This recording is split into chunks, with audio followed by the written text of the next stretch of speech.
All right, so I am studying intermediate algebra in an effort to take an exam that will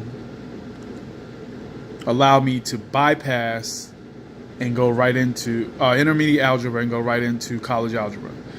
All right, I'm very rusty.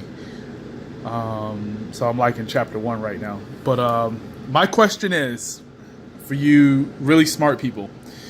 Microsoft has, I guess you would call it an algorithm where in OneNote, where if you type an equation or an operation and you put an equal sign at the end of the operation, which thus makes it an equation, Microsoft will balance the equation by giving you the answer. All right. For example, I have x divided by 0 equals, and you can see my cursor is blinking right after the equal sign.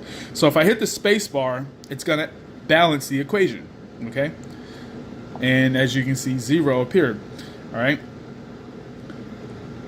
However, my question is, we know that the quotient of two numbers, as long as the divisor, which is the number being divided by, does not equal 0, is 0. However, Microsoft, as you saw when I hit the space bar, says that equation is equal to 0.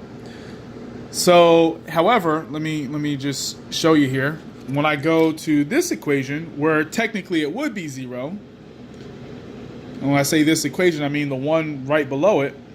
I'm gonna see if I can do this.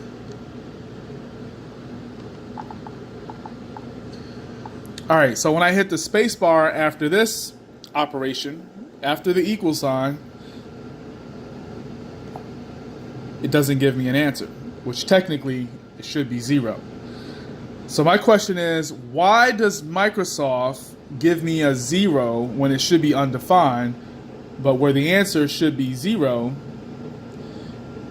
it doesn't give me anything? Now, my guess is that because x can represent any number, then there has to be some weird trick built into the system that will answer the equation as 0. But because x in the second equation is technically not anything, it's probably just a letter or some variable, it doesn't answer it. Now let's change that to a 6 and see if Microsoft will balance the equation. Ha! And it does. So I guess that answers my question. However, I want to know, what is the difference between the first equation as far as x representing a variable versus the second equation where x doesn't represent a variable, and it gives me the answer 0. So if you can answer that question, I greatly appreciate it. Thank you.